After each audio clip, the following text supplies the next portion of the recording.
Welcome to Heal Dish, the space where healing gets real and you don't have to have it all together to grow.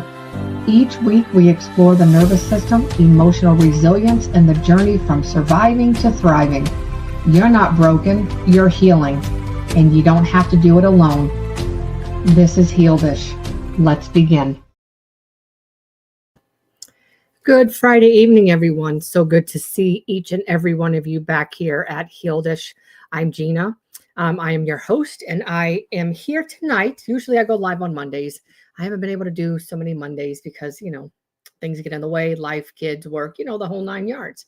And so I was like, well, it's rainy. It's kind of yucky out, and it's kind of getting to the point that we really can't get outside and do much right now because of the weather. Some places it's kind of chilly, and unless we really bundle up and things like that and get out. But wanted to kind of get on here and talk about a topic that I'm sure I'm not the only one. And so it's just kind of one of those things as trauma survivors going into seeing exactly, flashbacks. We talk about flashbacks all the time. We talk about the brain. We talk about nervous system regulation, how trauma lives in the body, how trauma lives in the cells and the physiological. And then it's the physiological that drives the psychological. And there's so many components to the way that, the neuroscience looks at the after effects of trauma. And it's interesting because one of my handles that I use on TikTok is actually the neuroplasticity guru. And so I'm fascinated with the brain and the body and relation to how trauma lives inside of it, and kind of, excuse me, how trauma lives inside the body. And kind of, we can't see it, but if we were to dissect ourselves and dissect our quadrants, we would be able to see where trauma is housed in every joint, muscle, ligament, every organ.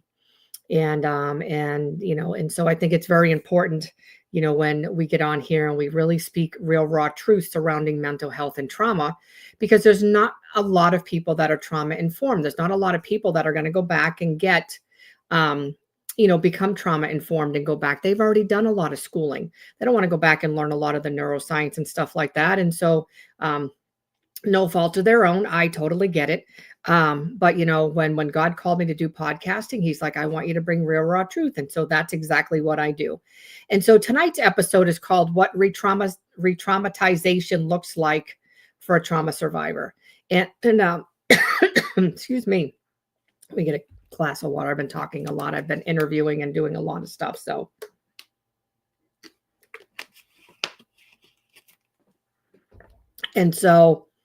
I'm just kind of trying to figure out, when it comes to what retraumatization looks like for trauma survivors, what does that look like for everybody? What does that look like, especially for somebody that has complex trauma, CPTSD or PTSD? There's flashbacks, and with each one of them, the flashbacks are different. And so with CPTSD, when you have a flashback, you're living in that moment. You're living in that moment, reliving that moment. And that is similar to PTSD, but the difference is that PTSD is normally just one incident that's maybe reoccurring, or one incident and it brings back the flashbacks. CPTSD is trauma that has happened over an extended period of time, repeatedly. It's like childhood trauma, abuse, neglect, abandonment, rejection, all of those types of things when it comes to trauma. And so tonight, what I want to talk about again is what retraumatization looks like for a trauma survivor. I like to bring a lot of real raw truth, facts and things like that. I like to bring a lot of life experiences. And so why this came to be is because I was just like, we're all traumatized in one point of another in our life. When you're a trauma survivor, that's what activation is. That's what triggering is. And when we go back and looking at the whole frame of everything, the foundation of trauma, what it is and what it does to us and things like that, it's one of those things that there's so many things out there, sense-wise, senses, using our senses, that really goes back and sets us off, reactivation. And so that kind of sends us into the spiral of what's going on, da da da da da. And so um I went on, I had to think, I think it was Tuesday, I believe it was. So I went Tuesday to get the registration. This is kind of because I've been re-traumatized before and had to explain things, and it's like it's not fun because and then it brings up so many things that you don't even think of until somebody brings it up, and it's like, man, okay. Like to give you an idea. I've never shared this before publicly, but I will share this. It's part of my testimony. I believe at 4 years old, um, I, hi there. I, is it OS 574? Thank you for joining us. So let me get rid of, I have a question on here that I need to get out of here. Um, let me see, because this person here, I don't know why this person's getting on here and making these rude comments. So hold on, I got to block this person here in just a second. Hold on. They're making a lot of hate comments. And unfortunately, I don't have anybody to monitor my chat right now. And so I'll monitor it, and that's okay. I'll just go back and we'll make this work. And so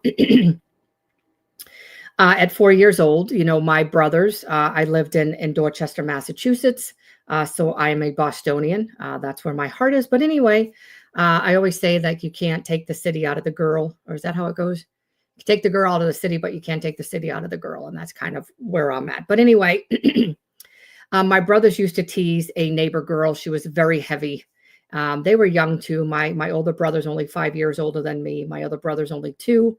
And so at 4 years old, I heard them saying it. So, here I am like, oh, okay. So I remember just teasing this girl and looking back, what I remember, even though 4 is a very young age, looking back, um, I don't think she was all there. I think she had a lot of, mental challenges, maybe mental health, or she just had some other challenges and things like that. But I remember going and knocking on her door, and she pulled me inside. I asked her if her sister was there. I can't remember what the sister's name was, but I asked if the sister was there, and she literally pulled me inside. She tied me to a chair. She tied my hands together, and then she tied my feet to the chair, and she put something over it, like she stuffed my mouth with like a sock or a cloth or something like that, and then covered my mouth. And she literally held me at knife point. And I remember, I don't know how long went by, but I remember my mom coming and knocking on the door, and she said to me, "If you make a peep, I will kill you." And I was like, "Oh golly, like no." Here I am, 4 years old, going, "Yeah, no." So I didn't say anything. And the way that the door opened, it opened the opposite way of where I was. Like if I was sitting here, the door opened the opposite way, so nobody could see me. And so my mom said, "Okay, well, Gina's been gone for a long time. I can't find her." And of course, my mom was panicking, but I couldn't say anything out of fear. And so at that moment, the freeze response, because I was in so much fear, I couldn't move. I couldn't say anything or anything like that. I don't know the time frame. I don't know exactly the time that her brother came home, but her brother got off work early. I remember him saying that to her, and when he walked in and seen me there, he flipped. He untied me, started screaming and hollering at her. He untied me, told me to go home, and I went home. And honestly, I don't know if the cops were called or anything like that. I don't really remember. It was shortly thereafter we ended up moving from the city into the suburbs. And why I tell you this is this: there's meaning to this story, because I didn't think about that story. That story, it happened. It was like, okay, God saved me. He was my angel. He was my saving grace. And I really don't think about that story. But one night my husband showed me a picture or did something, and it happened to be a girl tied to a chair. And instantly my mind went to that moment. And I could feel my heart rate increasing. I could feel my palms getting really sweaty. And I was like, whoa, wait a minute. And in that moment, I felt like I was there. And he's like, "Gina, what's wrong?" And so I explained to him, and he's like, "Oh, I'm sorry, I didn't know." And I said, "No, it's just, it's not like I bring it up in everyday conversation." And so then I had to go back, and I had to, obviously calm myself down and say, "I'm safe. I'm here in the moment. I'm safe." You know, and that person doesn't live near me anymore. But remember, the body lives in the score, or the trauma lives in the body. The body keeps the score. And so when your amygdala goes off, remember the amygdala is where the alarm sounds. And then the prefrontal cortex goes offline. That's where your logical thinking, your executive functioning is. So when that all happens and this all doesn't work correctly because you're activated, then your nervous system shifts into survival. And so then what happens is you start, your memory is from trauma memory and trauma activation instead of adult self. So now you start communicating through trauma self. And then you're like, well, wait a minute. So then you start having more flashbacks and things like that too. And it's like, oh yeah, this is crazy. And again, so then, you start having the visuals, and then you start having the shame, fear, and panic. And then it's like, again, you're like literally sitting in that atmosphere again.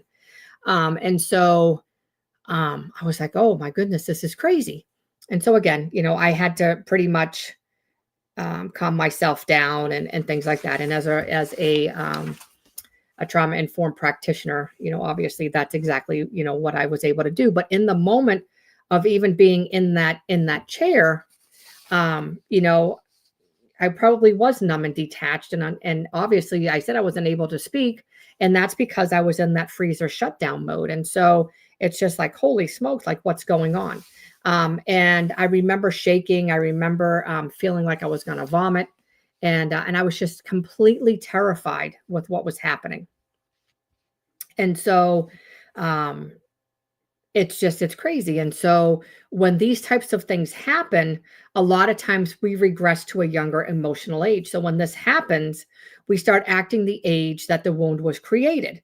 And so then we start feeling small, we start feeling powerless, scared, or confused. And so it all works together as far as what happens.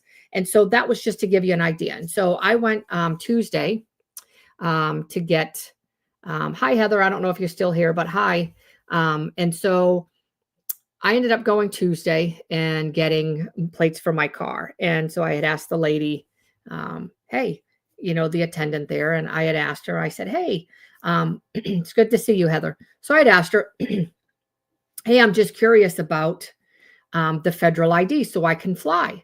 I said, I know that I can still use my regular driver's license and have to bring some forms of ID and stuff like that, but probably just be easier. And she said to me, oh, you need like, your not your driver's license, but you need like proof of residency, like bill, whatever. And then she said to me, we need all of your marriage certificates. And I'm like, marriage certificates? She said, yeah. She said, we need your marriage certificates from all the times you've been married. And I instantly went to my ex-husband, and that relationship was very abusive to me. And so, of course, my mind shifted to, oh my goodness, I'm not safe. That is something that I don't want to remember. And so it started bringing up the abuse for me. So I left there very dysregulated. And I did tell her, like, I wasn't rude to her. I just said, this is why I really think that, I just think it's really sad that, there's not a lot of trauma informed people, and you need to be trauma informed, because what ends up happening is that,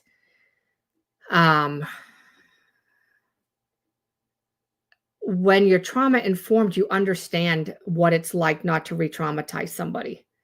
I think judges, attorneys, these types of people that are dealing with the public, although they don't know, I think they need to be trauma informed, because there's a way around it. If I give you my maiden name and I'm giving you my social security number and I'm bringing in all that information, why do you need to know what my maiden name was?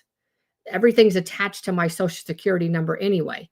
So I don't understand that. So anyway, I was just like, okay, you know, it just brought up so much stuff for me anyway. And so in that moment, like I could feel my chest getting really tight. I just, my body, your body remembers. And it was just like, oh my goodness, this is absolutely insane.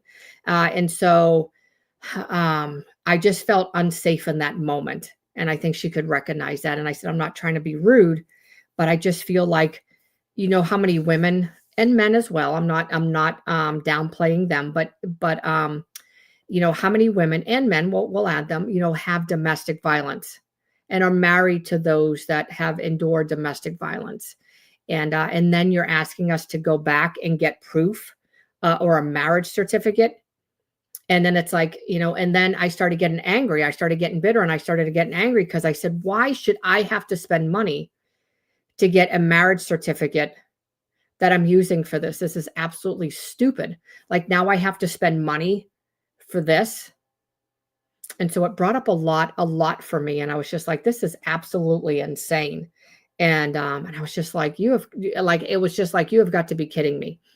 And so when you have a flashback and you have retraumatization, you have to look for the somatic reactions of what it's doing to you. And the somatic reactions, again, are like tight chest, nauseated, shaking. Do you feel like you have anxiety? Do you feel like you're having panic? What's going on? And things like that too. And things like that, and trying to figure out things and stuff like that too. What do you need? I'm just wondering, when are you going to be a couple minutes. What do you need? Nothing. I was just wondering. Okay, a couple minutes. Sorry for the interruption. And so it hasn't been that long.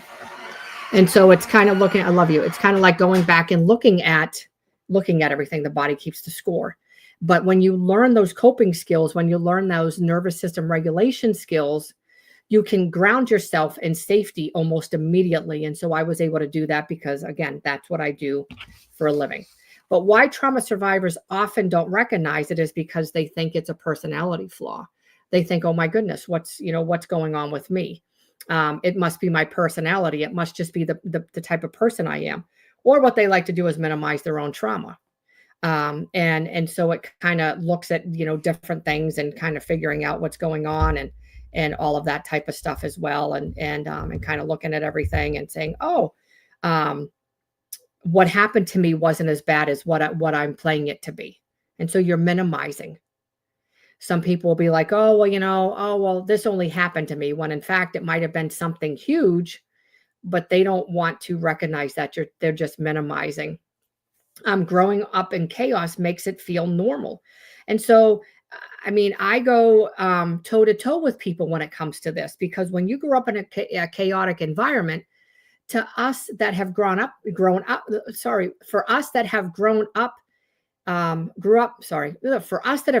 in those, can't English tonight, grew up in those types of environments, what ends up happening is we think that chaos is normal. Same things with kids. When kids grow up in those types of environments, they think it's normal. So we talked about this. So when they go to sports and their coaches are being absolutely mean to them, that's normal to them. They don't see it as abnormal. The same with somebody else that is growing up in a chaotic environment. They see it as normal. It's normal.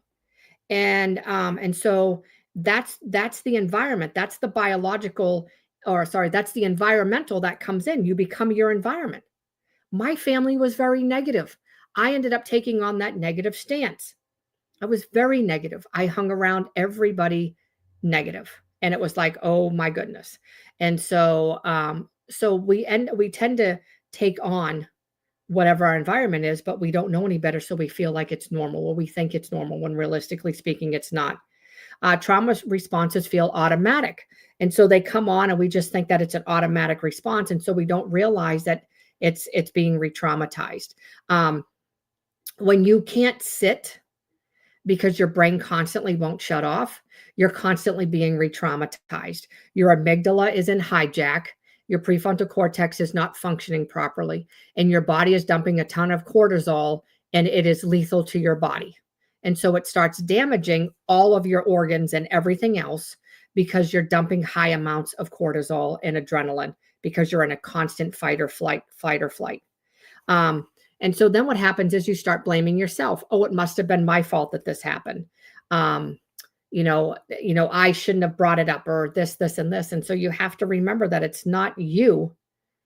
It's what happened to you, and trauma lives in the body. Trauma is not what happened to you. Trauma is what happens inside the body. And so when we're triggered, we can't help when we're triggered, because it's the body. It's the body. So for instance, you might say, why can't I handle this like an adult? Well, remember, When you're triggered, sometimes you end up going back, you regress, you go back to the younger emotional age that you were. So you act at the age that the wound was created. So think about it. And then why do I shut down when people raise their voices? Because that's a part of your trauma. You don't like people yelling at you. Like the older I get now, I'm starting to realize I don't like loud noise. I can't stand it. It rings in my ears and it drives me absolutely bonkers. I can't stand it. And so I don't like loud noises. I don't like people to raise their voice to me. And you can raise your voice to me, but don't start yelling at me. Because when you start yelling at me, you're going to trigger me. And then you're going to probably get a side of Gina that you might not like. And I don't like going there. I haven't gone there in a very long time, but that's just how it works, and stuff like that. And so, I try not to go there. I have not. I've been working very, very hard on myself and stuff like that. But it's one of those things that we can do our best. But when you're triggered, sometimes if you don't catch it in time and know that's what it is, you may end up being overly dysregulated, that your prefrontal cortex shuts off and you literally have no concept of what's going on. And so then you just kind of start spewing, being angry, yelling out all kinds of stuff, and kind of see what happens and go from there. Hold on a second.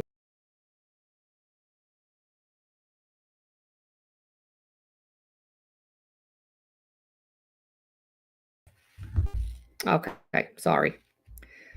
And so let's talk about what triggers re-traumatization, because I know that I have a lot of trauma survivors that follow my page, and things like that. And so there's a lot of misunderstood trauma.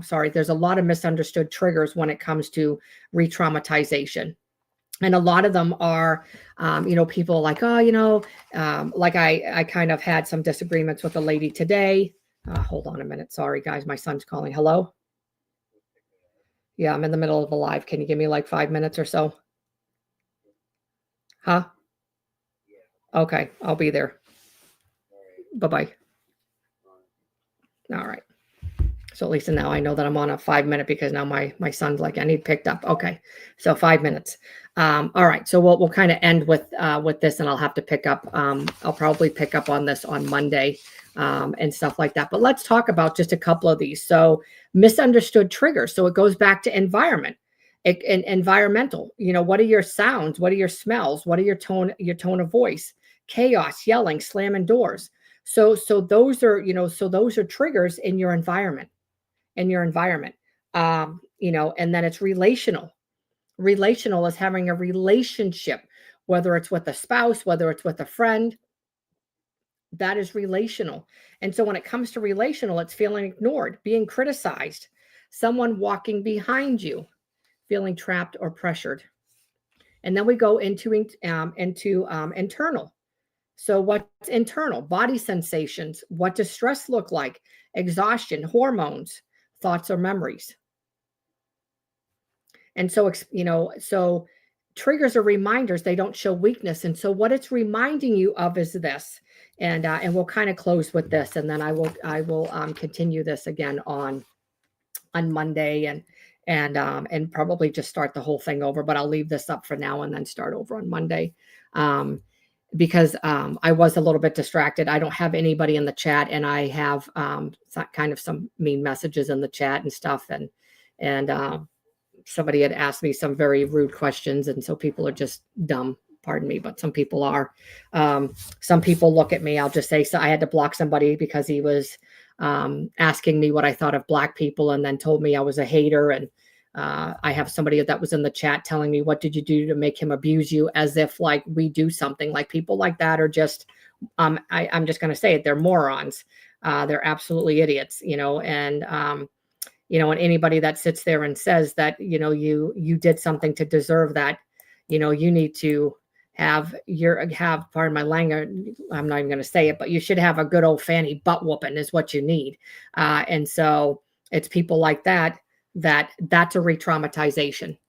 And so I didn't address that because I was trying to focus on this, but that's a retraumatization, not to me, but that could be to somebody else. And so that's why I'm usually having somebody monitor my chat for those people that are not so nice. But unfortunately, the person that monitors my chat is not here this evening, and so it's just me. And so I can do both. But anyway, let me kind of leave you with that, like as far as the reactions, and we will continue on Monday with this as well. But learn the nervous system regulation, what it is, and how it, and how you can develop those skills. So when you feel the onset of something coming on, you know how to use them. And one of the things is anger. How do you know that you're angry?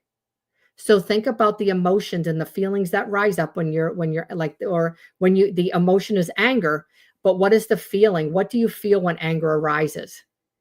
So think about that when it comes to triggering and activation and a dysregulated nervous system. Think about that and kind of see what it is. Then what you do is you start training yourself that okay, whoops, okay, my heart rate is starting to increase and I'm starting to get flushed. Now I know that I'm getting ticked off. Okay, let me take some deep breaths and start using my coping skills. That's how you turn that off and turn it off.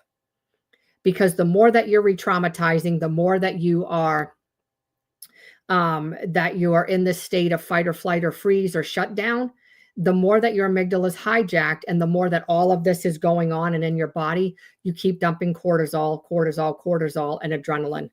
And those two together are very, very lethal, or not together, but they're very lethal. And they wreak havoc on your organs and in your systems, because that is made for you to flee, to fight, to flight. And if you're not moving and you're not releasing it, it redeposits back in your body. And so it does wreak havoc on our bodies and our minds and our souls and the whole 9 yards.